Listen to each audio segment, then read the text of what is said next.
Hey Tarosphere, it's Holly from Cape Cod Creatures, and we are on day 10 of Ethony's 31 Days of Tarot Challenge. That is 33.33333333333% of the way there, you guys. And the number 3 is awesome for self-expression, for growth, for reaping rewards and benefits, for it's awesome. It's like, you know, like I said, growth, communication, and all that good stuff.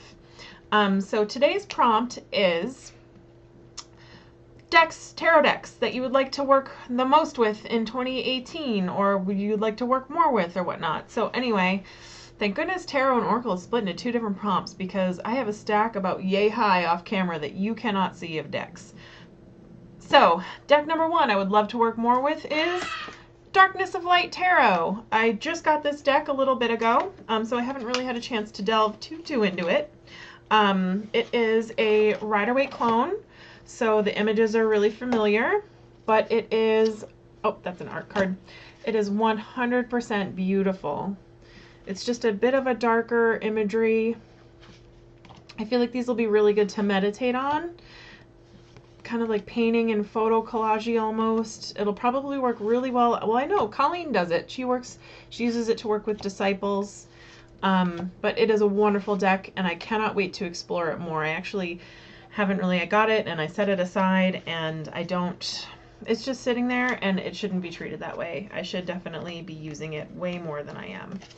All right, so that is deck number 1.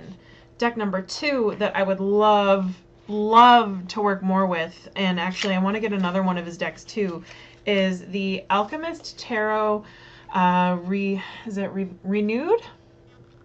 So this is an RM Place deck. He's done Tarot of the Vampires. The other deck of his that I really want is Tarot of the Sevenfold Mystery.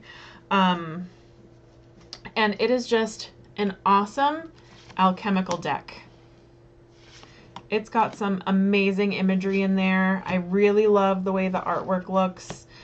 Lots of symbolism. There is a book that I also bought with it, but it is just, oh, this comes with 2 different cards, by the way. One for naughty bits and one for not so naughty bits.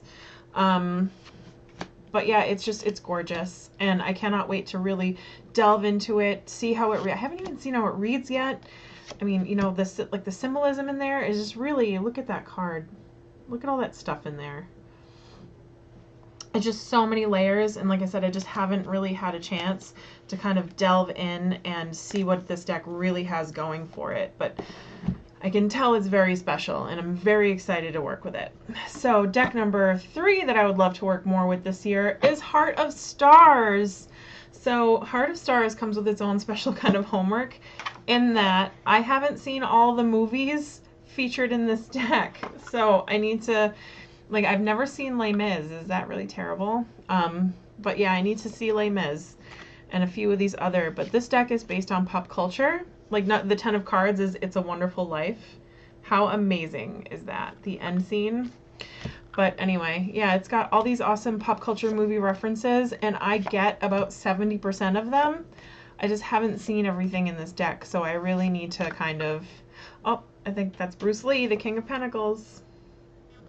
So I really need to kind of delve in. I need to read the guidebook, and I just really need to work with this deck more. And he's releasing a 2nd edition with new and updated card. Well, not 3rd, it's a redone 3rd edition, so well, technically it'll be edition 4. So I cannot wait to kind of get my hands on that one too. Is that terrible? I'm like a deck hoarder over here. Okay, so deck number 4 that I would love to work more with this year is the Mystical Cats Tarot. I bought this tooty little deck, and it sits on my desk like ready to go, and I've just never used it.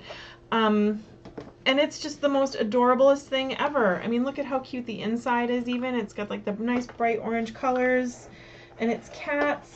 And I love me some cats. Look at the back. The back is amazing. It comes with one of those amazing books.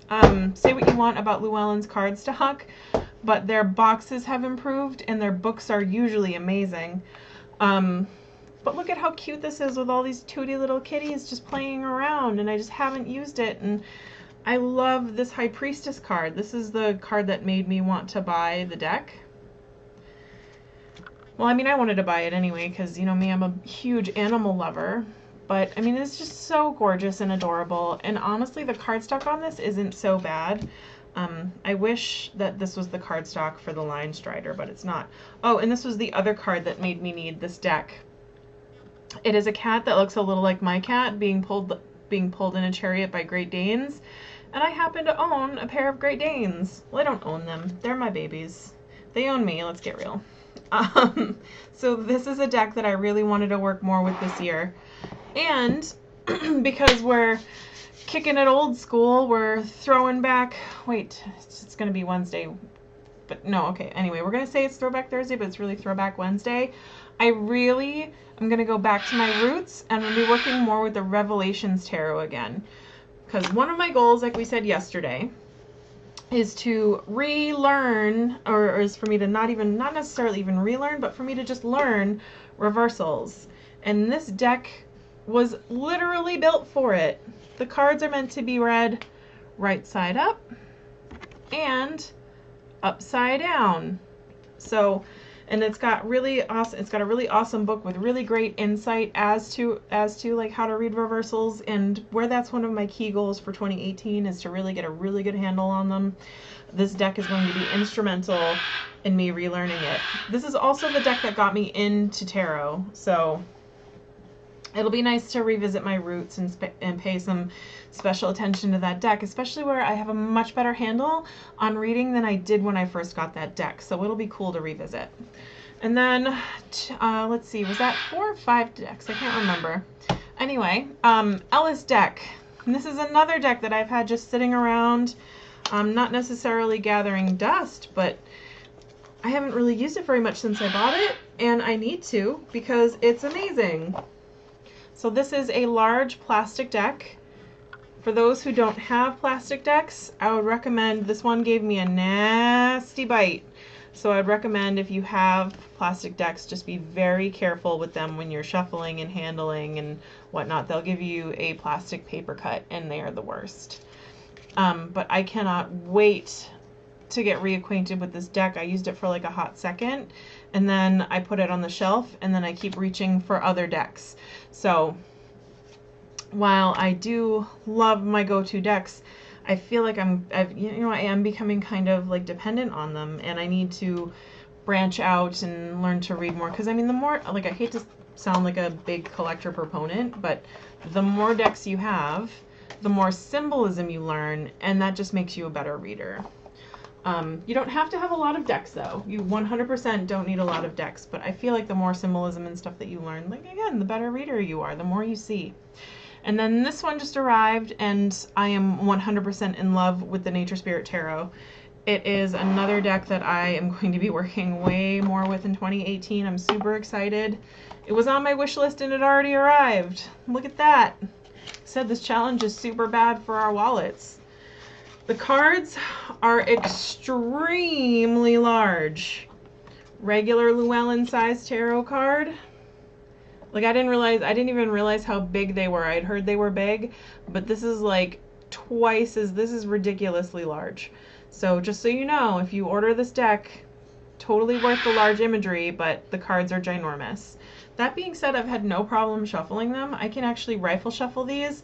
If you do like the side by side and you flip it like this way, they shuffle beautifully. But rich nature imagery, rich animal symbolism. The book that comes with it, I think total I paid like $30 some odd for this deck, and it came with an amazing book, and it just, like, for ginormous cards and a book that has as much awesomeness in it as that one does, it cannot be beat. It is seriously probably, like, I just received it and I can already tell it is like the best value deck for 2018, but we'll be working with this deck an awful lot. And then last but not least, I promise. Well, no, not last, because I've got one more that I would love to work more with. And again, another new buy, but the Ostara Tarot.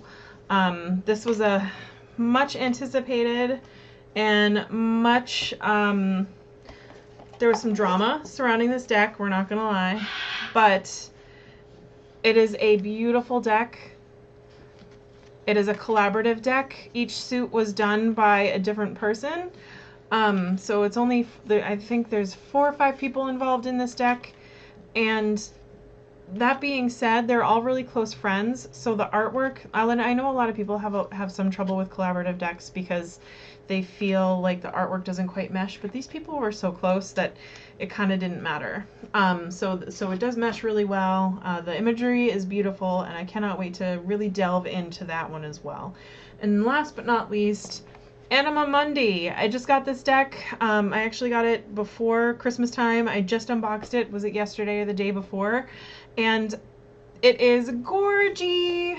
It is gorgy. We'll do a little quick flip through for those who haven't quite had a chance to watch the unboxing because it was quite long. But it's all animals all the time. There's only one person in it, and the person is the devil card, which is interesting choice, but it is an animal deck, so I guess if you were an animal, that would be true. And yeah, it's gorgeous. It feels like a more nature-based cousin to the Pagan Otherworlds Tarot, and I 100% love it. Probably best deck that I got on Kickstarter this year for tarot. So anyway, those are all the decks that I want to work with in 2018, and I will see you tomorrow, Terrasphere, for the Oracle that I want to work with. All right, bye guys.